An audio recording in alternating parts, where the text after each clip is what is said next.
الله وكفى وسلام على عباده الذين اصطفى أما بعد أعوذ بالله من الشيطان الرجيم بسم الله الرحمن الرحيم وجعلنا الليل لباسا سبحان ربك رب العزة عما يصفون وسلام على المرسلين والحمد لله رب العالمين اللهم صل على سيدنا محمد وعلى آل سيدنا محمد وبارک وسلم۔ آج کی گفتگو کا عنوان ہے سلیپ مینجمنٹ۔ عورت کی زندگی میں نیند کا ایک اہم کردار ہے۔ اگر نیند پوری نہ ہو تو اس کے دن کے جو کام ہیں وہ متاثر ہوتے ہیں، طبیعت میں چڑچڑا پن آ جاتا ہے، پھر بچوں کی تربیت پہ بھی اثر پڑتا ہے اور دن کے جو کام ہیں ان پہ بھی اثر پڑتا ہے۔ جس طرح اللہ تعالیٰ نے کھانا اور پینا جسم کی ضرورت بنا دی ہے، اسی طرح بدن تھک جاتا ہے، اس کو نیند کی ضرورت ہے۔ اچھی نیند سے انسان کی زندگی بھی اچھی گزرتی ہے۔ عورتوں میں نیند اور کم خوابی کی شکایت زیادہ ہوتی ہے، اس لیے اس کو مستقل ایک عنوان بنایا گیا کہ عورت اپنی نیند کا خیال کیسے رکھے۔ نیند کے بارے میں اگر آپ سمجھنا چاہیں تو یہ ذہن میں رکھیں کہ ہماری زندگی مختلف سائیکلز میں گزر رہی ہے۔ مثال کے طور پہ دن اور رات کا ایک سائیکل ہے۔ دن آتا ہے، طلوع ہوتا ہے، پھر دوپہر ہوتی ہے، پھر سورج غروب ہوتا ہے، پھر رات آ جاتی ہے، پھر سورج طلوع ہوتا ہے، پھر دوپہر آتی ہے، پھر سورج غروب ہوتا ہے، پھر رات آ جاتی ہے۔ تو دن رات کے سائیکل میں ہماری پوری زندگی گزرتی چلی جا رہی ہے۔ اسی طرح اگر آپ دیکھیں تو موسم کا بھی سائیکل ہے۔ سردی ہوتی ہے، پھر بہار آ جاتی ہے، پھر گرمی آتی ہے، پھر خزاں آتا ہے، پھر سردی آ جاتی ہے۔ اسی سیزن کے سائیکل میں ہماری پوری زندگی گزر رہی ہے۔ چنانچہ اگر ہم چاند پر غور کریں تو اس کا بھی ایک سائیکل ہے۔ ایک وقت ہوتا ہے کہ چاند نظر آتا ہے، اس کو کریسٹ کہتے ہیں، ہلال کہتے ہیں۔ اسلامی مہینے کی ابتدا وہاں سے ہوتی ہے۔ پھر 13، 14، 15 ایسے 3 راتیں ہوتی ہیں کہ جس میں چاند بھرپور ہوتا ہے، جوبن پر ہوتا ہے، ان کو ایام بیج کہتے ہیں، اور ان راتوں ان دنوں میں روزہ رکھنا سنت عمل ہے۔ پھر چاند گھٹنا شروع ہو جاتا ہے، حتیٰ کہ ایک وقت ایسا آتا ہے کہ چاند نظر ہی نہیں آتا، اس کو نیو مون کہتے ہیں، اور اس کے بعد پھر نیا چاند نظر آتا ہے، کریسٹ نظر آتی ہے، اور نیا مہینہ شروع ہوتا ہے۔ آج کل سائنسدان اس پر بہت ریسرچ کر رہے ہیں۔ چنانچہ ایگریکلچر کے فیلڈ میں ان کا یہ دعویٰ ہے کہ اگر ہم چاند کے سائیکل کو مد نظر رکھ کر فصل بوئیں تو فصل میں بیماریاں بھی کم آتی ہیں اور اس کی پروڈکشن بھی زیادہ ہوتی ہے۔ حتیٰ کہ بچوں کی تربیت کے بارے میں بھی لیونر کیلنڈر پر کام کیا جا رہا ہے۔ چنانچہ کئی ہزار اسکول کے بچوں پر ریسرچ کی تو جب چاند اپنے جوبن پر ہوتا ہے، دیکھا کہ ان بچوں کے اندر ایروگینس بھی بہت زیادہ ہوتی ہے ان دنوں میں خاص طور پر، اور جب چاند ابتدا میں ہوتا ہے تو بچوں کے اندر فطری طور پر ماننے کی صلاحیت زیادہ ہوتی ہے۔ چنانچہ لیونر کیلنڈر کو سامنے رکھ کے بچوں کو وہ کام بتائے جاتے ہیں کہ جن کاموں کو میں وہ ماننا ہوتا ہے تو بچے جلدی مان لیتے ہیں، اور جب بچے کے اندر انرجیز بہت زیادہ ہوتی ہیں اور وہ بہت ایروگنٹ ہوتے ہیں تو ان کو وہ کام بتائے جاتے ہیں جن میں ان میں موٹر ایکٹیویٹی زیادہ چاہیے ہوتی ہے۔ تو لیونر کیلنڈر کو یوز کرتے ہوئے بچوں کی تربیت کے اوپر بہت کام کیا جا رہا ہے۔ ہماری زندگی کو اگر آپ دیکھیں تو ہماری زندگی بھی سائیکل میں گزر رہی ہے۔ مثلا انسان کی پوری زندگی میں 7 سال کا ایک سائیکل ہے جس میں اس کی باڈیز میں چینجز آتی چلی جاتی ہیں۔ بچہ پیدا ہوتا ہے تو اس کے جسم میں قوت پوری نہیں ہوتی، وہ لیٹا ہوتا ہے تو اٹھ کے بیٹھ بھی نہیں سکتا، پھر کچھ مہینوں کے بعد وہ بیٹھنا سیکھتا ہے، اپنا سر سنبھالنا سیکھتا ہے، پھر کھڑا ہونا سیکھتا ہے، پھر چلنا سیکھتا ہے۔ پھر یہ بچہ 7 سال کی عمر میں اس کے جو برین کی جو گروتھ ہے وہ مکمل ہو جاتی ہے، چنانچہ شریعت نے کہا کہ جب بچہ 7 سال کا ہو جائے تو اسے نماز سکھائی جائے، نماز کا حکم کیا جائے اور اس کا بستر جدا کر دیا جائے۔ تو یہ 7 سال کا ایک سائیکل ہے۔ اب جب یہ ایک سائیکل ختم ہوا تو بچے کی نماز شروع ہو گئی۔ پھر جب دوسرا سائیکل ختم ہوتا ہے تو بچہ 14 سال کا ہو جاتا ہے۔ 14 سال کی عمر میں بچہ بالغ ہو جاتا ہے۔ یہ ایک نئی زندگی کی ترتیب شروع ہو جاتی ہے، بلوغت کی زندگی۔ تو باڈی کے اندر بہت چینجز آتی ہیں۔ پھر جب تیسرا سائیکل ہوتا ہے تو اس وقت انسان کا جسم جسمانی طور پہ اپنے جوبن پر ہوتا ہے۔ چنانچہ 21 سال کا نوجوان ہو یا لڑکی ہو، ان باڈی کے اعتبار سے اس کی جو کشش ہوگی وہ بھرپور ہوگی، خوبصورتی بھرپور ہوگی، چہرے کے اوپر ایک جوانی کی چمک ہوگی، ایک حیا ہوگی۔ چنانچہ 21 سال میں انسان کی جو باڈی ہے وہ خوبصورتی کے اعتبار سے اپنے کلائمیکس پر ہوتی ہے۔ پھر جب ایک سائیکل اور گزرتا ہے تو 28 سال کی عمر ہو جاتی ہے۔ تو سائنس نے ثابت کیا کہ انسان کا قد بڑھنا ختم ہو جاتا ہے، ہڈیوں کے جو اینڈ ہوتے ہیں وہ فائنل ہو جاتے ہیں۔ چنانچہ 28 سال کے بعد انسان کا قد نہیں بڑھ سکتا۔ پھر جب ایک سائیکل اور ہوتا ہے تو 35 سال کی عمر ہو جاتی ہے۔ یہ بھرپور جوانی کی عمر ہے۔ چنانچہ 35 سال کا نوجوان جنسی اعتبار سے بھی بھرپور قوت رکھتا ہے اور اپنی دماغی اعتبار سے بھی بھرپور قوت رکھتا ہے۔ اس لیے 35 سال میں عام طور پر نوجوان اپنی جاب میں پکے ہو جاتے ہیں، اپنا کاروبار کر لیتے ہیں اور خوب اچھا کمانا شروع کر دیتے ہیں۔ پھر جب ایک سائیکل اور گزرتا ہے اور عمر 40-42 سال کی ہو جاتی ہے تو انسان مینٹلی طور پر، تجربے کے طور پر پختہ ہو جاتا ہے۔ چنانچہ انبیاء کرام نے 40 سال کی عمر میں اپنی نبوت کا اظہار فرمایا۔ حدیث پاک میں بھی ہے کہ جو بندہ 40 سال کی عمر کا ہو جائے اور پھر وہ دین پر نہ آئے تو شیطان اس کے چہرے پہ ہاتھ پھیرتا ہے اور کہتا ہے تو میرا پکا مرید ہے، ساری زندگی تو میرے ساتھ رہے گا۔ گویا 40 سال سے پہلے بندے کو چاہیے کہ وہ نیکی کی لائن کو اختیار کر لے۔ پھر جب اور 7 سال گزرتے ہیں تو عمر کا تقریباً 49 ایئر ایج ہو جاتی ہے، تو گویا زندگی کی آدھی سینچری گزر چکی ہوتی ہے۔ اس عمر میں انسان کے اندر ایجنگ ایفیکٹ شروع ہو جاتا ہے کہ باڈی نے 50 سال گزار لیے اور اس ایجنگ ایفیکٹ کی وجہ سے اس کی جو قریب کی نظر ہے وہ کمزور ہونا شروع ہو جاتی ہے۔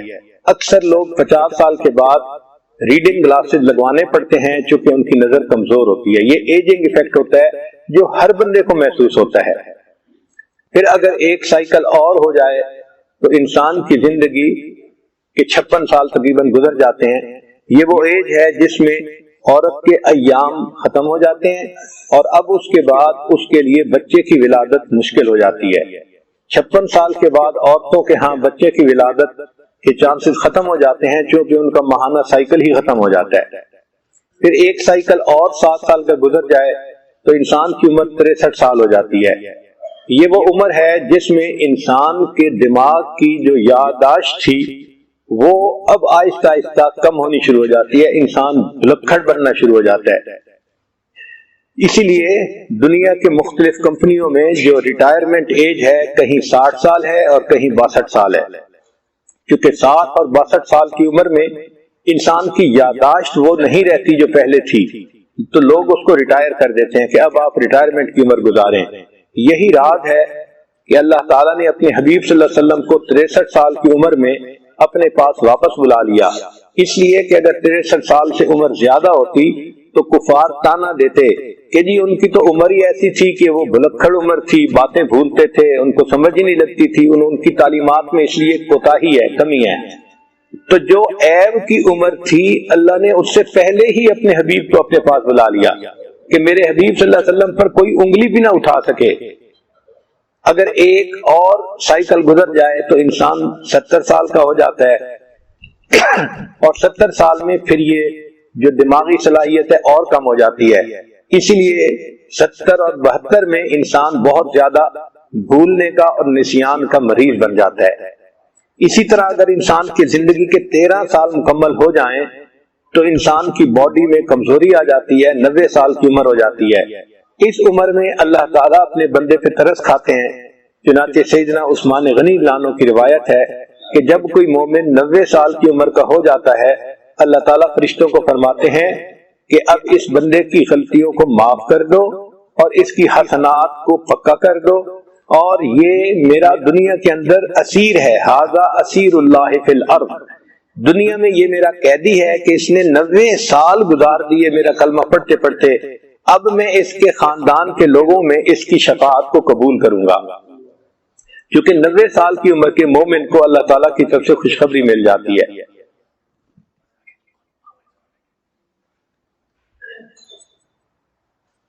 اللہ رب العزت نے انسان کی زندگی میں بھی ایک 7 سال کا سائیکل بنایا ہے، جس میں کہ انسان کی باڈی میں فزیکل چینجز آتی چلی جاتی ہیں۔ چنانچہ بچہ پیدا ہوتا ہے، اس کے جسم میں طاقت پوری نہیں ہوتی، اس کا دماغ پوری طرح میچور نہیں ہوتا، چنانچہ وہ بچہ ایک وقت میں اپنا سر بھی نہیں سیدھا رکھ سکتا، پھر وہ بیٹھنا سیکھتا ہے، پھر وہ کھڑے ہونا سیکھتا ہے، پھر وہ چلنا سیکھتا ہے۔ جب 7 سال کی عمر ہو جاتی ہے تو بچے کے دماغ کی جو گروتھ ہے وہ مکمل ہو جاتی ہے۔ چنانچہ شریعت نے حکم دیا کہ 7 سال کا جب بچہ ہو جائے اس کو نماز سکھائی جائے، اس کا بستر الگ کر دیا جائے، تو اس کی زندگی میں ایک چینج آ گئی کہ اب اس کی تعلیم کی عمر شروع ہو گئی۔ پھر جب ایک اور سائیکل گزر جاتا ہے 7 سال کا تو بچے کی عمر 14 سال ہو جاتی ہے، تو بچے کے جسم میں ایک چینجز آ جاتی ہیں۔ لڑکیاں جو ہوتی ہیں ان کے ایام شروع ہو جاتے ہیں، اور جو مرد ہوتے ہیں وہ بلوغت کی عمر کو پہنچ جاتے ہیں۔ پھر اور 7 سال اگر گزر جائیں تو عمر 21 سال ہو جاتی ہے۔ 21 سال کی عمر اپنی خوبصورتی کے اعتبار سے سب سے زیادہ پرائم عمر ہوتی ہے۔ جسم دیکھا جائے تو لڑکی کا جسم بہترین خوبصورت ہوتا ہے، سکن اپنے جوبن پر ہوتی ہے، چہرے پہ چمک ہوتی ہے، جوانی چمک رہی ہوتی ہے۔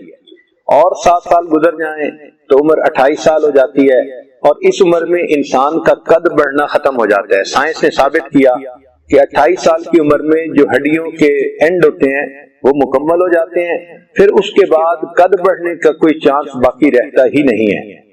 اور 7 سال گزر جائیں عمر 35 سال ہو جاتی ہے، تو اس عمر میں انسان مینٹلی بھی اپنے عروج پر ہوتا ہے اور فزیکل طاقت کے اعتبار سے بھی عروج پر ہوتا ہے۔ چنانچہ اکثر نوجوان 35 سال کی عمر میں جا کے اپنے کاروبار سیٹ کر لیتے ہیں، اپنی جاب میں سیٹ ہوتے ہیں، اچھی پوزیشن اختیار کر لیتے ہیں۔ اور 7 سال کا سائیکل گزر جائے تو انسان اپنے تجربات کی وجہ سے ذہنی طور پہ بہت پختگی میں آ جاتا ہے۔ اس لیے انبیاء کرام نے 40 سال کے بعد اپنی نبوت کا اظہار فرمایا، کیونکہ یہ پختگی کی عمر ہوتی ہے۔ اور اگر 7 سال گزر جائیں تو انسان 50 کے قریب ہو جاتا ہے، 49 ایئرز کا۔ یہ وہ عمر ہے کہ جس میں باڈی آدھی صدی گزار چکی ہوتی ہے، اب اس کے اندر ایجنگ ایفیکٹ شروع ہو جاتا ہے۔ چنانچہ اکثر لوگوں کو جو ریڈنگ گلاسز ہیں وہ 50 سال کے بعد لگنے شروع ہو جاتے ہیں۔ بینائی جو 6x6 تھی وہ اب آہستہ آہستہ کم ہونی شروع ہو جاتی ہے عمر کے ساتھ ساتھ۔ پھر اور 5 سال گزر جائیں تو 56 سال کی عمر ہو جاتی ہے۔ اس عمر میں عام طور پر عورتوں کے ایام ختم ہو جاتے ہیں، اور پھر ان کے بعد ان کے ہاں اولاد کے چانسز ختم ہو جاتے ہیں، پھر اولاد نہیں ہوتی عمومی طور پر۔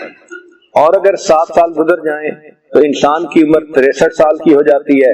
63 سال میں اس کی جو میموری تھی اب آہستہ آہستہ وہ کم ہونی شروع ہو جاتی ہے۔ اسی لیے دنیا کی مختلف فرموں میں جو ریٹائرمنٹ ایج ہے وہ 60 سال ہے، یا بعض جگہوں پہ 62 سال ہے۔ 62 سال کے بعد وہ بندہ اگر کوئی کام کرتا ہے تو اس میں بھولنے کی وجہ سے وہ کام میں غلطی زیادہ کر سکتا ہے، اس لیے اس کو ریٹائر کر دیا جاتا ہے۔ یہی راز ہے کہ اللہ تعالیٰ نے اپنے پیارے حبیب صلی اللہ علیہ وسلم کی عمر 63 سال دنیا میں بنائی کہ اگر 63 سال سے عمر زیادہ ہوتی کفار تانا دے سکتے تھے کہ جی وہ عمر ایسی ہو گئی تھی کہ جس میں بھولتے تھے، ان کو بات یاد نہیں رہتی تھی، ان کو سمجھ ہی نہیں لگتی تھی وہ کہہ کے آ رہے ہیں، لہذا ان کی تعلیمات کے اندر کمی کوتاہی موجود ہے۔ جس ایج میں کوئی انگلی اٹھا سکتا تھا اللہ تعالیٰ نے اس سے پہلے ہی اپنے پیارے حبیب صلی اللہ علیہ وسلم کو اپنے پاس بلا لیا تاکہ میرے محبوب پہ کوئی عیب لگا ہی نہ سکے۔ پھر اگر اور 7 سال گزر جاتے ہیں تو انسان 70-72 میں پہنچ جاتا ہے۔ عام طور پہ مشہور ہے کہ اس عمر میں انسان بہت بلکھڑ بن جاتا ہے، اور اسی طرح 7 سال گزرے اور زندگی کے 13 سائیکل مکمل ہوں تو انسان کی عمر 90-91 سال کی ہو جاتی ہے۔ اس عمر میں اللہ تعالیٰ اس بندے پہ بھی ترس کھا لیتے ہیں۔ حدیث پاک میں ہے جب کوئی بندہ کلمہ پڑھتے پڑھتے 90 سال کی عمر کا ہو جاتا ہے، اللہ تعالیٰ اس کی حسنات کو پکا کر لیتے ہیں، قبول کر لیتے ہیں اور اس کی سیئات کو مٹا دیتے ہیں اور فرشتوں کو کہتے ہیں ھذا اسیر اللہ فی الارض، یہ زمین میں میرا قیدی ہے، بس یہ جیسے ہی قید سے چھٹے گا میں اسے جنت عطا کر دوں گا اور اس کے افراد خانہ کے معاملے میں اس کی شفاعت کو قبول کروں گا۔ چنانچہ 90 سال کی عمر کے بعد بندے کی افراد خانہ کے بارے میں شفاعت قبول کر لی جاتی ہے۔ تو اللہ تعالیٰ کی طرف سے یہ 7 سال کا سائیکل پوری زندگی میں چلتا رہتا ہے۔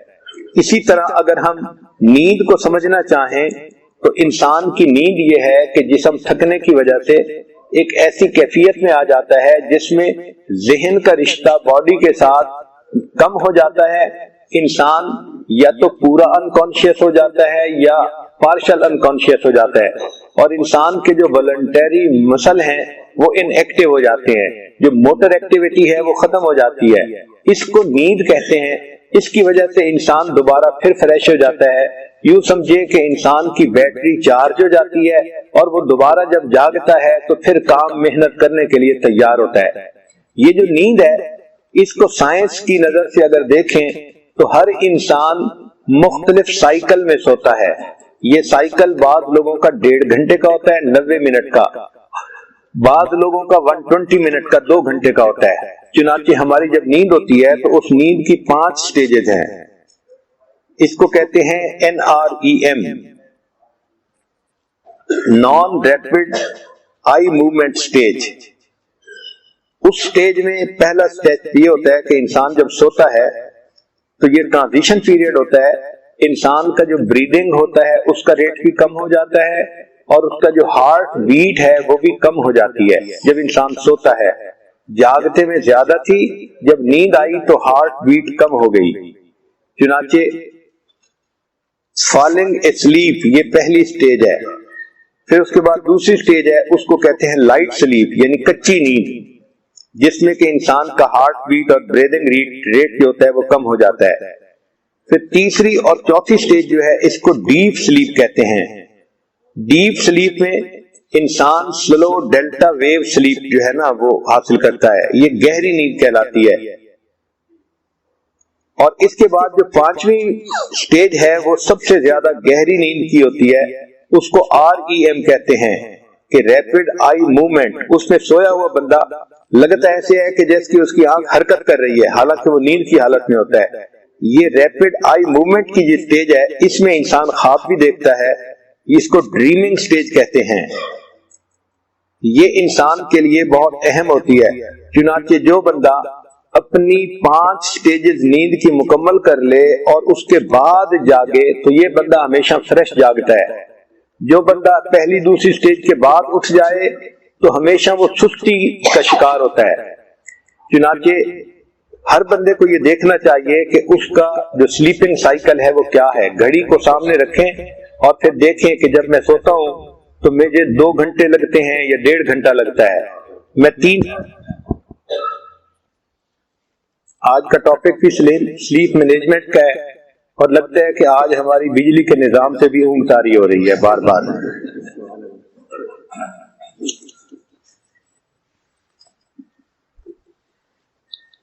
اگر ہم نیند کو سمجھنا چاہیں تو نیند کیا ہے کہ انسان کی باڈی کام کرتے کرتے جب تھک جاتی ہے تو پھر اس پر ایک ایسی کیفیت آ جاتی ہے جب دماغ کا تعلق بدن کے ساتھ کم ہو جاتا ہے اور انسان بے ہوشی کسی کنڈیشن میں آ جاتا ہے۔ اس کو آپ کمپلیٹ انکانشیسنس کہیں یا پارشل کہیں، مگر ایسے لگتا ہے کہ جیسے آدمی اب زندہ نہیں ہے۔ اور اس کیفیت میں پھر انسان کی باڈی جو ہے وہ ریچارج ہو جاتی ہے، جو موٹر ایکٹیویٹیز ہوتی ہیں وہ سسپینڈ ہو جاتی ہے اور انسان کے جو والنٹری مسل ہیں وہ ان ایکٹیو ہو جاتے ہیں، اس کو نیند کہتے ہیں۔ ہر انسان کی نیند یہ مختلف سائیکلز میں ہوتی ہے، مثلا 5 سائیکل ہیں نیند کے۔ اس کی پہلی سٹیج ہے، اس کو NREM سٹیج کہتے ہیں، non rapid eye movement stage. اس میں انسان کچی نیند سوتا ہے۔ کچی نیند کا کیا معنی کہ جب انسان سوتا ہے تو اس کا بریدنگ ریٹ بھی کم ہو جاتا ہے اور ہارٹ بیٹ کا ریٹ بھی کم ہو جاتا ہے، تو انسان نیند کی گود میں چلا جاتا ہے۔ پھر تھرڈ اور فورتھ سٹیج جو ہے اس میں انسان کی نیند گہری ہوتی ہے، ڈیلٹا ویو سلیپ اس کو کہتے ہیں، انسان گہری نیند چلا جاتا ہے۔ پھر سب سے زیادہ جو گہری سٹیج ہوتی ہے اس کو REM کہتے ہیں، ریپڈ آئی موومنٹ، کہ انسان دیکھنے میں سویا ہوا ہوتا ہے لیکن اگر غور کریں تو لگتا ہے کہ اس کی آنکھ حرکت کر رہی ہے۔ یہ وہ سٹیج ہے جس کو ڈریمنگ سٹیج کہتے ہیں اور اس میں انسان خواب دیکھ رہا ہوتا ہے۔ چنانچہ یہ سب سے گہری نیند کی سٹیج ہوتی ہے۔ اس کے مکمل ہونے کے بعد اگر کوئی بندہ جاگے تو وہ بندہ ہمیشہ فریش اٹھتا ہے، اور اگر اس 5 سٹیج سائیکل کے درمیان میں وہ کھڑا ہو جائے، اٹھ جائے، تو وہ ہمیشہ سست ہوتا ہے۔ چنانچہ 1.5 گھنٹے سے 2 گھنٹے کا یہ سائیکل ہوتا ہے جس میں یہ 5 سٹیجز مکمل ہو جاتی ہیں۔ ہر بندے کو اپنی سلیپ کے بارے میں چیک کرنا چاہیے کہ میں 1.5 گھنٹے کے سائیکل میں سوتا ہوں یا 2 گھنٹے کے سائیکل میں۔ جب پتہ چل جائے کہ میرا سائیکل اتنا ہے تو اب انسان کو 1 سائیکل یا 2 سائیکل یا 3 سائیکل اس طرح اپنی نیند مکمل کرنی چاہیے۔ مثلا اگر کسی کا 1.5 گھنٹے کا سائیکل ہے تو وہ بندہ اگر 1.5 گھنٹہ دوپہر کو کیلولا کرے گا تو بالکل فریش اٹھے گا، اور اگر رات کو وہ 2 سائیکل سو لے گا تو 3 گھنٹے کے بعد بالکل فریش اٹھے گا، اور اگر وہ 4 سائیکل سوئے گا تو 9 گھنٹے سونے کے بعد فریش اٹھے گا، اور اگر سائیکل کے درمیان میں اٹھ گیا تو 13 گھنٹے سونے کے بعد بھی وہ سست اٹھے گا، نیند پھر آئے گی، جی چاہے گا کہ سو جاؤں اور کام کرنے کو دل نہیں چاہے گا۔ اس لیے جو عورتیں محسوس کرتی ہیں کہ اتنا سونے کے بعد بھی ہم فریش نہیں ہوتی، وہ اصل میں اپنے سائیکل کے درمیان میں اٹھ جاتی ہیں۔ تو ایسا نہیں کرنا چاہیے، سائیکل کو مکمل کرنے کے بعد اٹھنا چاہیے۔ اپنی نیند کی مینجمنٹ ایسی کریں کہ 1 سائیکل 2 سائیکل 3 سائیکل جتنا بھی سونا ہے اس کے بعد اٹھے تاکہ آپ کی نیند فریش ہو جائے۔ یہ جو اللہ والوں کے ہوتے ہیں نا کہ تھوڑا سو کے بھی فریش اٹھتے ہیں، اصل میں ان کو اللہ توفیق دے دیتے ہیں کہ وہ 1 سائیکل کے بعد اٹھتے ہیں تو وہ اسی طرح فریش ہوتے ہیں جس طرح لوگ 8-9 گھنٹے کی نیند پانے کے بعد فریش ہوتے ہیں۔ قرآن مجید میں نیند کی مختلف سٹیجز کا تذکرہ ہے، چنانچہ پہلی سٹیج کو کہتے ہیں سنا یا نوم، لا تأخذہ سنۃ ولا نوم، یہ اونگ کہلاتی ہے۔ پھر اس کے بعد کی جو سٹیج ہے اس کو نعاس کہتے ہیں، اذ یغشیکم النعاس، یہ شارٹ نیپ ہوتا ہے۔ سٹیج 1 اور 2 اس کو نعاس کہتے ہیں۔ پھر اس کے بعد کی جو سٹیج ہے اس کو رقود کہتے ہیں، یہ لانگ پیریڈ ہوتا ہے سٹیج 3 اور 4 کا۔ پھر اس کے بعد جو بہت گہری نیند ہوتی ہے اس کو ہجو کہتے ہیں، کانوا قلیلا من اللیل ما یہجعون وبالاسحار هم یستغفرون۔ چنانچہ قرآن مجید نے نیند کے مختلف سائیکل کا تذکرہ بھی قرآن مجید میں کر کے بتا دیا کہ انسان کی نیند کے سائیکل ہوتے ہیں۔ یہ ذہن میں رکھیں کہ اللہ تعالیٰ نے جسمانی طور پر ہر انسان کے جسم میں ایک گھڑی فٹ کر دی ہے۔ چنانچہ اگر ہمارے پاس کوئی گھڑی نہ ہو اور ہم ایک ایسی جگہ ہوں کہ جہاں پر ہم کہیں اندر بند ہیں تو بھی ہمارا بدن خود بخود اندازہ لگا لیتا ہے کہ اب دن کا وقت شروع ہو گیا ہے یا رات کا وقت شروع ہو گیا ہے۔ اس کا طریقہ یہ ہے، اس کو کہتے ہیں سرکارڈین ریدم۔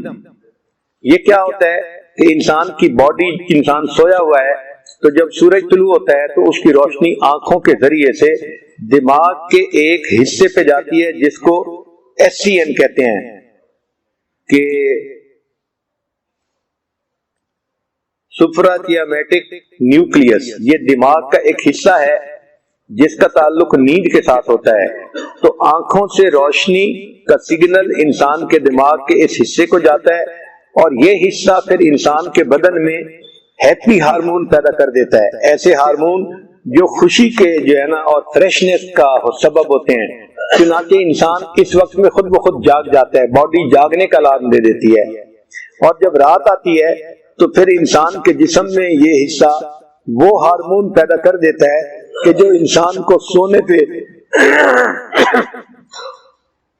چنانچہ جو دن کے ہارمون ہیں ان کو سیروٹونین ہارمون کہتے ہیں، اور جو رات کے ہارمون ہیں ان کو میلاٹونین ہارمون کہتے ہیں۔ تو اس کا مطلب یہ ہے کہ جسم خود بخود انسان کو سونے کا بھی سگنل دیتا ہے اور جاگنے کا بھی سگنل دیتا ہے۔ اللہ تعالیٰ نے انسان کے جسم میں گویا نیند کے لیے یہ گھڑی خود بخود فٹ کر دی ہوئی ہے۔ کتنا ایک بندے کو سونا چاہیے؟ سائنس نے ثابت کیا کہ بچہ عام طور پر 18 گھنٹے سوئے تو وہ فریش ہوتا ہے، اگر بیمار نہ ہو۔ اگر بیمار ہو تو وہ کم سوتا ہے، پھر روتا زیادہ ہے، ماں باپ کو ٹف ٹائم دیتا ہے۔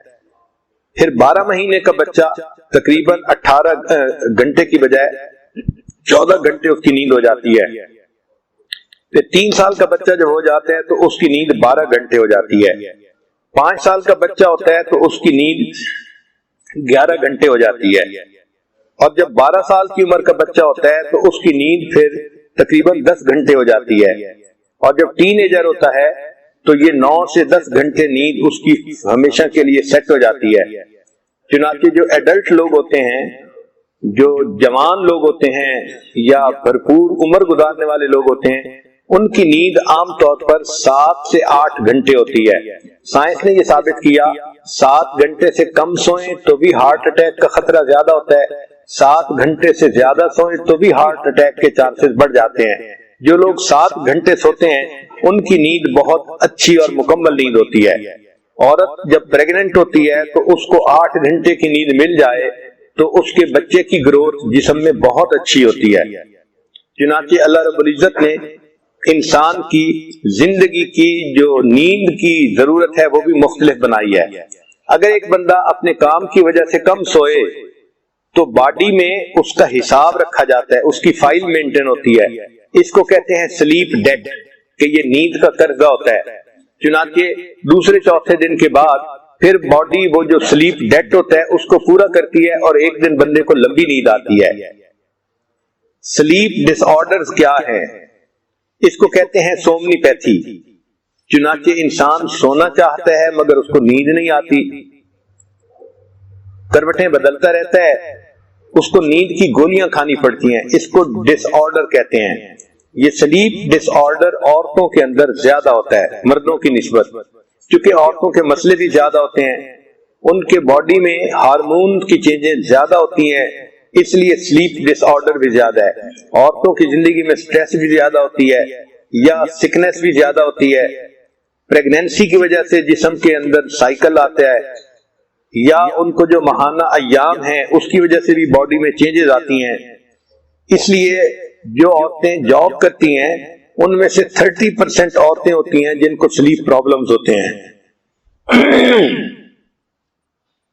جب سلیپ پرابلمز ہوں تو پھر عورتوں کو ریسٹ لیس لیگ سنڈروم پیش آتا ہے، یعنی ان کی ٹانگوں میں کمزوری ہوتی ہے اور درد رہتی ہے، ہلکی ہلکی درد ہوتی ہے، ان کو ٹانگوں میں فیل ہوتی ہے۔ پھر ایسی عورتیں اکثر و بیشتر ڈپریشن کا شکار ہو جاتی ہیں۔ چنانچہ اسلام نے ہمیں بتایا کہ بندے کو چاہیے کہ وہ اپنی نیند کو پورا کرے۔ حدیث مبارکہ میں ہے کہ نبی علیہ الصلوۃ والسلام تشریف لائے تو سیدہ زینب رضی اللہ تعالی عنہا امہات المومنین میں وہ ایسی تھیں کہ ان کو عبادت کا بہت شوق تھا۔ انہوں نے ایک رسی باندھی ہوئی تھی 2 پلر کے درمیان اور اس کے ساتھ مصلی بچھایا ہوا تھا۔ تو نبی علیہ السلام نے پوچھا کہ آپ نے یہ رسی کیوں باندھی ہے؟ اے اللہ کے حبیب صلی اللہ علیہ وسلم، جب میرے اوپر نیند غالب آتی ہے تو میں سونے کی بجائے اس رسی کے سہارا لے لیتی ہوں اور وقت گزار لیتی ہوں اور اپنی رات عبادت میں گزارتی ہوں۔ نبی علیہ السلام نے فرمایا تم ایسا نہ کرو، جب تمہیں نیند آیا کرے تو سو جایا کرو، اور جب نیند ختم ہو جائے تو اس وقت اللہ کی عبادت کیا کرو۔ گویا نبی علیہ السلام نے بتلایا کہ ایک مقدار کی نیند انسان کی ضرورت ہے اور اس کو پورا کرنا ضروری ہے۔ چنانچہ بنی اسد کی ایک عورت تھی، بہت عبادت گزار تھی، وہ بھی پوری رات جاگتی تھی، تو نبی علیہ السلام نے ان کو بھی پیغام بھجوایا کہ تم نیند بھی کیا کرو اور جب جاگو تو نماز بھی پڑھا کرو۔ یہ نیند انسان کی ضرورت ہے، جس طرح کھانا اور پینا ضرورت ہے، اچھی نیند بھی باڈی کی ضرورت ہے۔ سوال پیدا ہوتا ہے کہ سلیپ ڈس آرڈر کے سمپٹمز کیا ہیں؟ پہلی بات یہ کہ سونے میں ڈیفیکلٹی، اگر کوئی بندہ لیٹے اور اس کو آدھے گھنٹے میں نیند نہ آئے تو یہ پہچان ہے کہ اس بندے کو سلیپ ڈس آرڈر کی بیماری موجود ہے۔ پھر یہ کہ دن میں انسان کو نیند محسوس ہوتی ہے، حالانکہ دن تو کام کرنے کا وقت ہوتا ہے، اور اس کی ریمیڈی یہ ہے کہ انسان اچھے طریقے سے سوئے۔ عورت کے اندر جو ٹریٹمنٹ ہے وہ یہ ہے کہ انسان روزانہ ایک وقت پہ سوئے اور ایک وقت پہ جاگنے کا اپنا معمول بنائے۔ یہ جو ہوتا ہے نا، کبھی جلدی سونا، کبھی دیر سے سونا، کبھی بہت لیٹ سونا، اس سے سلیپ ڈس آرڈر زیادہ ہو جاتا ہے۔ شریعت نے یہ کہا کہ عورت عشاء کی نماز پڑھ لے تو اس کے بعد پھر جتنا جلدی ہو سکے اتنا سو جائے۔ جو انسان جلدی سوتا ہے پھر وہ تہجد کے لیے بھی آسانی سے جاگتا ہے۔ Early to bed early to rise makes a man healthy wealthy and wise. آج ہمارے اندر یہ مصیبت آ گئی کہ ہم اپنے دن کی ابتدا ہی عشاء کے بعد شروع کرتے ہیں۔ چنانچہ بہت سارے لوگ ایسے ہیں پوری رات جاگتے ہیں اور بیکار کاموں میں جاگتے ہیں، جس کی وجہ سے ان کے نیند کا سائیکل خراب ہو جاتا ہے۔ نبی علیہ الصلوۃ والسلام مغرب کے بعد سونے کو ناپسند کرتے تھے اور عشاء کے بعد باتوں کو ناپسند کرتے تھے۔ چنانچہ اچھی زندگی کی ترتیب یہ ہے کہ انسان نیند رات کو پورا کر لے اور اپنے دن کو اپنی عبادت اور اپنے زندگی کے کاموں میں صرف کر لے۔ بعض زندگیوں میں ترتیب ایسی ہوتی ہے کہ رات کو جاگنا پڑتا ہے۔ مثال کے طور پہ ایک آدمی سیکیورٹی میں ڈیوٹی دیتا ہے، فیکٹری میں کام کرتا ہے، اس کی ہے ہی نائٹ شفٹ، چنانچہ نائٹ شفٹ جو کرتے ہیں پھر ان کو دن میں سونا پڑتا ہے، یہ ان کا عذر ہوتا ہے۔ یہ عام معمول سے ایک ہٹ کے بات ہوتی ہے۔ سلیپنگ مینر کیا ہیں؟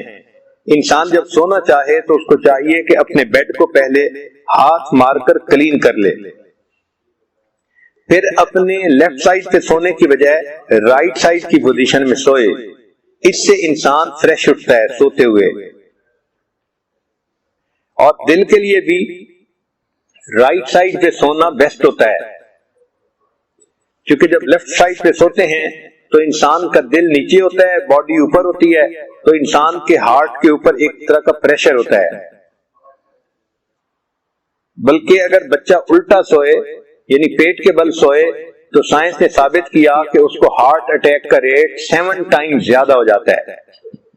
تو رائٹ سائڈ پہ سونا سب سے بیسٹ طریقہ ہے سونے کا۔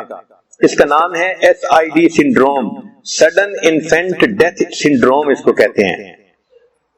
سونے سے پہلے انسان لائٹیں وغیرہ بند کر لے اور ذکر کرتا ہوا سوئے۔ ذکر کا فائدہ یہ ہے کہ جب انسان ذکر کرتا ہے تو ذکر میں اس کے اوپر جو رحمتیں نازل ہوتی ہیں تو انسان کے اوپر ایک ہلکی نیند کی سی کنڈیشن ہوتی ہے، اور یہی نیند پھر اس کو گہری نیند میں آسانی سے منتقل کر دیتی ہے۔ تو اگر کسی کو نیند کا پرابلم ہو تو اس کو چاہیے کہ لیٹے اور دروشی پڑھے، استغفار پڑھے یا کلمہ پڑھے، تو اس کلمہ کے پڑھنے سے پھر اس کو نیند جلدی آ جاتی ہے۔ سائنس کی ریسرچ نے یہ ثابت کیا ہے کہ جو بندہ اچھی نیند نہیں سو سکتا وہ بندہ اچھی زندگی بھی نہیں گزار سکتا۔ انسان کی زندگی کا تقریباً تیسرا حصہ سونے میں گزر جاتا ہے، چنانچہ جس کی زندگی 60 سال ہے وہ تقریباً زندگی کے 20 سال سونے میں گزار دیتا ہے۔ یہ نیند اللہ تعالیٰ نے اس لیے بنائی ہے کہ میری عظمت کا اظہار ہو۔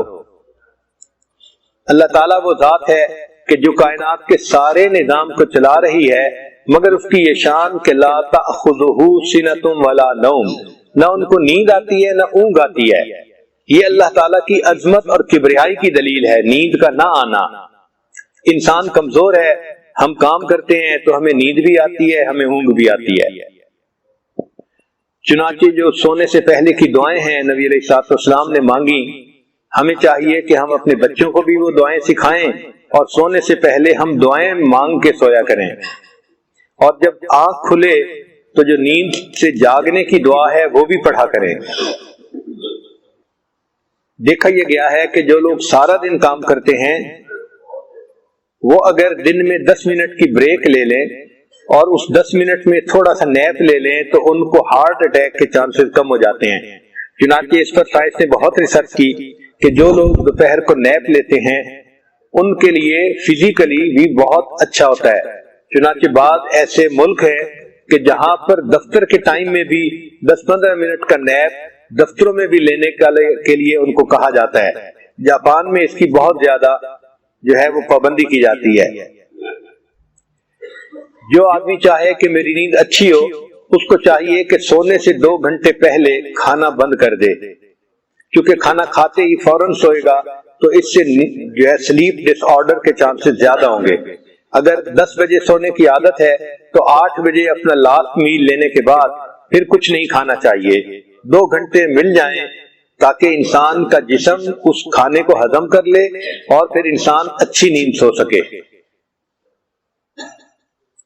بعض لوگوں کو رات کو چائے پینے کی عادت ہوتی ہے تو سونے سے 2 گھنٹے پہلے چائے کا پینا یہ نقصان دہ ہے. بعض لوگ کہتے ہیں جی کہ ہمیں تو نیند ہی چائے پینے سے آتی ہے. یہ سائنس جو ہے اس کے خلاف ہے. سائنس کہتی ہے کہ نیند سے، کیفین سے نیند ڈسٹرب ضرور ہوتی ہے. اگر نیند ڈسٹرب نہ ہو تو اس کی کوالٹی ڈسٹرب ہوتی ہے. اس لیے رات میں 2 گھنٹے پہلے سونے سے چائے نہیں پینی چاہیے.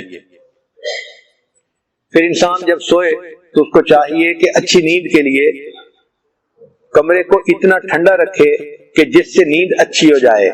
21 degree centigrade best temperature ہے انسان کی نیند کے لیے.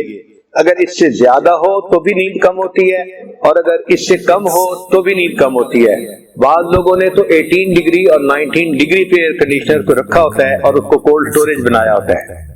سائنس نے یہ ثابت کیا ہے کہ جو لوگ اچھی نیند لینا چاہتے ہیں ان کو چاہیے کہ سونے سے 2 گھنٹے پہلے نو سکرین ایٹ آل، نہ کمپیوٹر پہ کام کریں نہ ٹی وی دیکھیں، کوئی سکرین کی ایکٹیویٹی ہونی نہیں چاہیے، تب ان کو اچھی نیند آئے گی. اللہ تعالیٰ کی شان ہے کہ ہمارے جو باڈی ہے اس کو اللہ تعالیٰ نے پروگرام کر دیا ہے 2 ٹائم سونے کے لیے. ایک رات کو 2 بجے سے لے کے 4 بجے تک. یہ ایسا ٹائم ہے کہ باڈی خود بخود سوتی ہے چاہے کوئی جاگنے کی بھی کوشش کرے. اس لیے جو لوگ کہتے ہیں کہ ہم رات کو ڈرائیونگ کریں گے وہ باقی حصہ تو ڈرائیونگ کر لیتے ہیں لیکن 2 بجے سے لے کے 4 بجے تک کا وقت ہوتا ہے. یہ ایسا پروگرام ہوتا ہے جسم میں کہ انسان کھلی آنکھوں کے ساتھ سو جاتا ہے. اس لیے رات کو جو ایکسیڈنٹ ہوتے ہیں وہ 2 اور 4 کے درمیان سب سے زیادہ ہوتے ہیں. اور تیسرا دن میں 1 سے لے کے 3 بجے تک. یہ بھی انسان کے جسم میں بلٹ ان پروگرام ہے کہ انسان کو نیند اس وقت آتی ہی ہے. اس کو نبی اسلام نے کیلولہ کی سنت بنا دیا. چنانچہ جو لوگ راتوں کو عبادت کرتے ہیں وہ ان کو چاہیے کہ وہ رات کو اٹھیں، تہجد پڑھیں، مگر 2 سے لے کے 4 بجے تک دوبارہ سوئیں. سبحان اللہ، محسن انسانیت کی یہ عادت مبارکہ تھی. تہجد بین النومین پڑھا کرتے تھے. آپ صلی اللہ علیہ وسلم عشاء کے بعد سوتے تھے، پھر اٹھ کے عبادت فرماتے تھے اور عبادت کے بعد پھر تھوڑی دیر کے لیے سویا کرتے تھے. تو یہ جو 2 سے 4 بجے کا وقت ہے یہ گویا اللہ کے حبیب صلی اللہ علیہ وسلم نے ثابت کر دیا کہ انسان کے جسم کو اللہ تعالیٰ نے اس طرح پروگرام کیا ہوا ہے. چنانچہ ایک جگہ پر 23,000 لوگوں پر ریسرچ کی گئی تو انہوں نے یہ ثابت کیا 23,000 لوگوں پر 6 سال ریسرچ کرنے کے بعد کہ جو لوگ دن میں پاور نیپ لے لیتے ہیں یعنی کیلولہ کرتے ہیں ان کی زندگیوں میں 37% ہارٹ اٹیک کا ریٹ کم ہو جاتا ہے. اس لیے آج کل ڈاکٹر بتاتے ہیں کہ جو دل کے مریض ہوتے ہیں ان کو چاہیے کہ دن میں دوپہر کے وقت کیلولہ ضرور کیا کریں کہ اس میں انسان کے لیے صحت کا فائدہ ہے. سائنس نے یہ بھی ثابت کیا کہ جو بندہ سٹریس کی کنڈیشن میں سوتا ہے تو اس کو سلیپ ڈس آرڈر زیادہ ہوتا ہے. اسی لیے جو بندہ سو رہا ہے اس کو چاہیے کہ وہ اپنے ذہن سے ساری ٹینشن کو ختم کر لے. شریعت نے کیا خوبصورت تعلیم دی کہ انسان سونے سے پہلے اپنے دل سے کینے کو ختم کر دے. یہ جو کینہ کو ختم کرنے کی سنت ہے یعنی ہر کسی کو معاف کرنا، یہ انسان کو سلیپ ڈس آرڈر سے بچا لیتی ہے. ہم نے دیکھا ہے کہ جو بزنس لوگ کرنے والے لوگ ہوتے ہیں ان کا جب سیزن آتا ہے تو وہ اپنی نیند کو قربان کر دیتے ہیں. رمضان شریف میں وہ سارا دن جاگتے ہیں کہ سیل ہوتی ہے اور رات کو پھر سامان منگوا کے اس کی سیٹنگ میں جاگتے رہتے ہیں. نہ دن میں سوتے ہیں نہ رات میں سوتے ہیں. پوچھو بھائی کیوں نہیں سوتے؟ کہتے ہیں جی سیزن گزر جائے گا پھر ہم نیند پوری کر لیں گے. تو جس طرح بزنس مین اپنے سیزن کی وجہ سے نیند قربان کرتے ہیں، مومن کی یہ پوری زندگی ایک سیزن کی مانند ہے، نیکیوں کا سیزن ہے، اس لیے مومن اپنی نیند کو تہجد کے لیے قربان کرتا ہے اور اپنی اللہ کی خاطر رات کو جاگتا ہے۔ چنانچہ ہمارے اکابر میں ایک بزرگ تھے، فرمایا کرتے تھے، اے اللہ تو جانتا ہے کہ جہنم کے خوف نے میری نیند اڑا دی۔ رابعہ بصریہ اللہ کی نیک بندی ساری رات عبادت کرتی تھی اور فجر کے بعد اشراق جب پڑھی تو بیٹھے بیٹھے تھوڑی دیر اونگ آ گئی تو دعا مانگنے لگی، اللہم انی اعوذ بک من عین لا تشبع من النوم، اے اللہ میں ایسی آنکھ سے آپ کی پناہ مانگتی ہوں جو نیند سے بھرتی نہیں ہے۔ جاگنا ہے جاگ لے افلاک کے سائے تلے، حشر تک سونا پڑے گا خاک کے سائے تلے۔ تو سلیپ مینجمنٹ یہ ہے کہ انسان عشاء کے بعد جلدی سوئے، تہجد پڑھ سکے اور فجر اس کی قضا نہ ہو۔ جس بندے نے عشاء کے بعد جلدی سونے والی سنت پہ بھی عمل کر لیا، جس بندے نے تہجد پڑھنے والی سنت پہ بھی عمل کر لیا، اور جس بندے نے فجر کی نماز بھی اپنے وقت پر ادا کر لی، ہم کہہ سکتے ہیں کہ اس بندے نے اپنی زندگی میں سلیپ مینجمنٹ کا عمل سیکھ لیا۔ اللہ تعالی ہمارے ایسی زندگی بنا دے کہ ہماری رات کی عبادت کبھی قضا نہ ہو۔ ہمارا کام ہے راتوں کو رونا یاد دلبر میں، ہماری نیند ہے محو خیال یار ہو جانا۔ ایسی زندگی بن جائے کہ تہجد ہماری زندگی کا ایک معمول بن جائے۔ جو بندہ دنیا میں جاگے گا، جب موت کے وقت جائے گا تو اس بندے کو قبر میں کہا جائے گا، حدیث پاک میں اللہ تعالیٰ فرماتے ہیں فرشتوں کو کہ جاؤ میرا بندہ دنیا سے تھکا ماندہ آیا ہے، نم کا نومت العروس، اس کو کہہ دو کہ یہ دلہن کی نیند سو جائے۔ محدثین نے لکھا کہ یوں بھی کہہ سکتے تھے کہ میٹھی نیند سو جائے، آرام کی نیند سو جائے۔ دلہن کا نام کیوں لیا گیا کہ دلہن کی نیند سو جائے؟ تو محدثین نے اس کا جواب یہ لکھا کہ دلہن جب رات کو سوتی ہے اس کو وہی جگاتا ہے جو اس کا خامد، اس کا محبوب ہوتا ہے۔ یہ بندہ آج قبر میں سو رہا ہے، قیامت کے دن جب اس کی آنکھ کھلے گی تو اس کی نظر اس کے پروردگار کے چہرے پر پڑے گی۔ وجوہ یومئذ ناظرہ الی ربہا ناظرہ، دلہن کی آنکھ کھلتی ہے تو خامد کے چہرے پر پڑتی ہے، مومن کی آنکھ قیامت کے دن کھلے گی تو پروردگار کے چہرے پر پڑے گی، اور اللہ کی اس کو زیارت کا اس وقت شرف نصیب ہوگا۔ کہا جائے گا، یا ایتھا النفس المطمئنہ ارجعی الی ربک راضیۃ مرضیہ فادخلی فی عبادی وادخلی جنتی۔ امام راضی رحمۃ اللہ فرماتے تھے، اے اللہ دن اچھا نہیں لگتا مگر تیری یاد کے ساتھ، رات اچھی نہیں لگتی مگر تجھ سے راز و نیاز کے ساتھ۔ چنانچہ ایک بزرگ فرماتے ہیں کہ میں ایک باندی لے کے آیا جو دیکھنے میں بہت کمزور سی تھی، بیمار لگتی تھی۔ میں نے کہا کہ چلو میرے گھر کے کاموں میں یہ ہیلپ کر دیا کرے گی۔ وہ میرے گھر آئی، سارا دن میرے کاموں میں مصروف رہتی، جب رات کا وقت ہوتا تو آ کے مجھ سے پوچھتی آپ کو میری ضرورت ہے؟ اگر میں کہتا ہاں تو میرے ساتھ رات کا وقت گزارتی، اگر کہتا کہ مجھے ضرورت نہیں ہے تو وہ وضو کر کے مصلے پہ آ جاتی اور پوری رات مصلے کے اوپر عبادت کرتی رہتی۔ میں حیران ہوتا، یہ سارا دن دنیاوی مالک کی خدمت کرتی ہے اور ساری رات اپنے مالک حقیقی کی عبادت میں لگی رہتی ہے۔ فرماتے ہیں کہ ایک مرتبہ وہ میرا بستر بنا رہی تھی تو میں نے اس کو دیکھا تو وہ مجھے پوچھنے لگی کہ کیا آپ کا بھی کوئی مالک ہے؟ میں نے کہا ہاں میرا بھی مالک ہے۔ پھر کہنے لگی اگر آپ کا مالک ہے تو آپ ساری رات پھر اس کے سامنے سوتے کیوں ہیں، اس کے ساتھ راز و نیاز کی باتیں کیوں نہیں کرتے؟ تو مجھے عجیب سی وہ عورت لگی کہ یہ کیسی عورت ہے، انوکھی سی ہے، نہ دن میں سوتی ہے نہ رات میں سوتی ہے، عبادت ہی کرتی رہتی ہے۔ ایک دن رات کو جب میری آنکھ کھلی تو وہ تہجد کی دعا مانگ رہی تھی اور اس دعا میں کہہ رہی تھی، اے اللہ آپ کو مجھ سے محبت رکھنے کی قسم میری یہ دعا پوری فرما دیجئے۔ تو میں نے اس کو ٹوکا، اے لڑکی اس طرح دعا مت مانگو، اللہ آپ کو مجھ سے محبت رکھنے کی قسم یوں دعا مانگو، اللہ مجھے آپ سے محبت رکھنے کی قسم کہ میں آپ سے محبت کرتی ہوں۔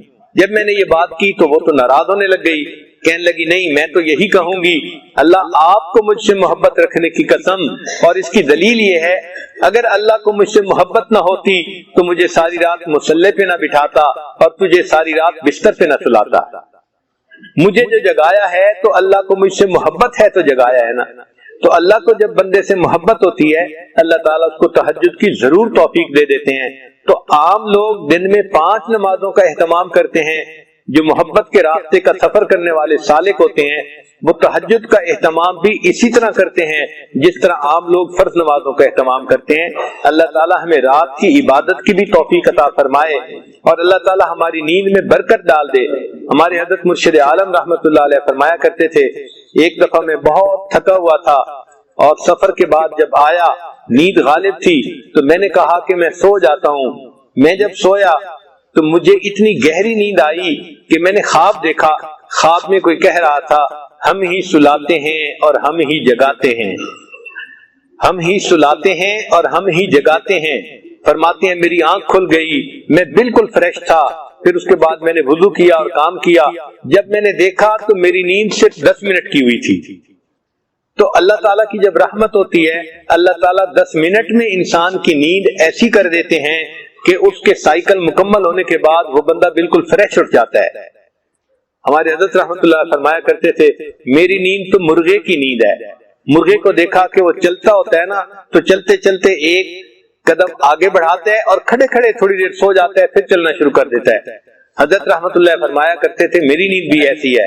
تو اللہ والوں کو اللہ نیند پہ ایسا کنٹرول دے دیتے ہیں کہ وہ کئی دفعہ کہہ کے سوتے ہیں کہ میں 15 منٹ کے لیے سو رہا ہوں، اور ان کے دل میں ایسی ان کے جسم میں کلاک فٹ ہوتی ہے کہ 15 منٹ میں نیند بھی مکمل ہوتی ہے اور وہ خود بخود اٹھ بھی جاتے ہیں۔ تو یہ نیند کا کنٹرول انسان کو ذکر کی وجہ سے حاصل ہوتا ہے۔ جتنا ذکر زیادہ کرتے جائیں گے اتنا نیند کم ہوگی اور انسان فریش اٹھے گا، اور جتنا انسان میں غفلت زیادہ ہوگی اتنا نیند بڑھتی چلی جائے گی۔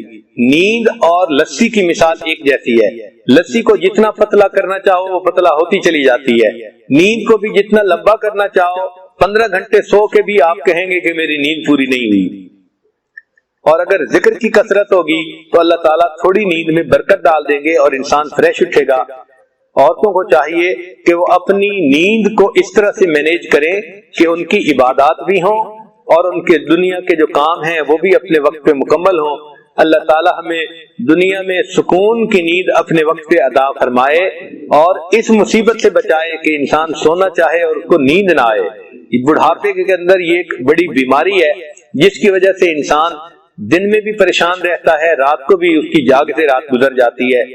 اللہ رب العزت نے ایک نعمت بنائی ہے نیند کی۔ اللہ تعالیٰ نے جس طرح جاگنے کی نعمت عطا فرمائی اپنے اپنے وقت پہ ہمیں پرسکون نیند سونے کی بھی نعمت عطا فرمائے۔ وآخر دعوانا ان الحمد للہ رب العالمین۔ دعا کر لیجئے۔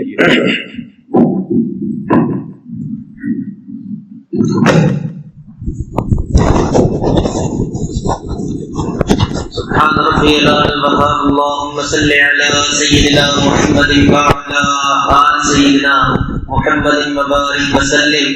اے اللہ ہم آپ کے عاجز مسکین بندے ہیں، اللہ ہمارے گناہوں کو فرما، ہماری خطاؤں سے درگزر فرما، ہمارے عیبوں کی پردہ پوشی فرما، اللہ برے دن سے محفوظ فرما، اللہ بری رات سے محفوظ فرما، اللہ برے کاموں سے محفوظ فرما، میرے مالک ہمیں برے انجام سے محفوظ فرما، اللہ ہدایت ملنے کے بعد گمراہی سے محفوظ فرما، میرے مالک سیدھا رستہ ملنے کے بعد بھٹکنے سے محفوظ فرما، اللہ اپنا قرب حاصل ہو جانے کے بعد اپنی دوری سے محفوظ فرما، میرے مالک نعمتیں مل جانے کے بعد نعمتوں کے چھن جانے سے محفوظ فرما، اللہ عزتیں ملنے کے بعد ذلت سے محفوظ فرما، میرے مالک در در کے دھکے کھانے سے محفوظ فرما، اللہ نفس و شیطان کے مکر و فریب سے محفوظ فرما، اے اللہ اپنی رحمت کا سایہ عطا فرما، اللہ اپنی رحمت کا سایہ عطا فرما، میرے مالک ہمیں رات کی نیند میں برکت عطا فرما، اے اللہ ہمیں رات کی نیند بھی عطا فرما، اور اے اللہ رات کی عبادت بھی عطا فرما، اے اللہ اپنی رحمت کا سایہ عطا فرما، اے اللہ یہ ہمارے گناہ ہے کہ رات کو نیند بھی صحیح نہیں نہیں اور رات کی عبادت بھی صحیح نہیں. اے اللہ ہم آج گناہوں سے توبہ کرتے ہیں. میرے مالک ہماری آج کی اس توبہ کو قبول فرما. اے اللہ کسی بزرگ سے کسی نے دعا کے لیے کہا کہ آپ میرے لیے دعا کریں کہ مجھے رات کی نیند نصیب, مجھے رات کی عبادت نصیب ہو جائے. تو انہوں نے کہا کہ دن کو گناہ کرنا چھوڑ دے, تجھے رات کی عبادت نصیب ہوگی. میرے مالک ہمارا بھی یہی حال کہ دن میں گناہ کرتے ہیں تو رات کی نیند, رات کی عبادت نصیب نہیں ہوتی. اے اللہ ہمیں رات کی عبادت کی توفیق عطا فرما. اللہ وہ تیرے کیسے بندے ہوتے ہیں رات کے آخری پہر میں تیرے سامنے اٹھتے ہیں اور تیرے سامنے محبت بھرے سجدے کرتے ہیں. اے اللہ تو ان کے تذکرے اپنے فرشتوں میں کرتا ہے. میرے مالک ہمیں بھی ان میں شامل فرما. اللہ وہ تیرے کیسے بندے ہوتے ہیں رات کے آخری پہر میں تیرے سامنے ہاتھ پھیلاتے ہیں تو انہیں انکار نہیں کرتا. اے اللہ ہمیں بھی ان میں شامل فرما. اے اللہ اپنی رحمت کا سایہ عطا فرما. اے اللہ ہماری نیند پہ ہمیں کنٹرول عطا فرما. اللہ اس نیند پہ کنٹرول عطا فرما. اے اللہ اپنی رحمت کا معاملہ فرما. میرے مالک ہمارے بڑوں نے جس طرح راتیں گزاری, اے اللہ ہمیں بھی اس طرح راتیں گزارنے کی توفیق عطا فرما. اے اللہ غفلت والی راتوں سے محفوظ فرما. اے اللہ غفلت والے دنوں سے محفوظ فرما. میرے مالک اس سے پہلے کہ ظاہر کی آنکھیں بند ہو جائیں, اللہ من کی آنکھیں کھلنے کی توفیق نصیب فرما. اے اللہ اپنی رحمتوں کا سایہ نصیب فرما. اللہ آج کی اس مجلس میں اس برکت والی گھڑیوں میں میرے مالک ہمارے گناہوں کو معاف فرما. اے اللہ ہمارے گناہوں کو معاف فرما. اے اللہ یہ جو تعلیمات دی جا رہی ہیں میرے مالک ان کو ہمیں اپنے وجود کا حصہ بنانے کی توفیق عطا فرما. اے اللہ ہمارے حضرت پر اپنی خاص رحمتیں برکتیں نازل فرما. اے اللہ ان کی ان مبارک تعلیمات سے ہمیں فیض حاصل کرنے کی توفیق عطا فرما.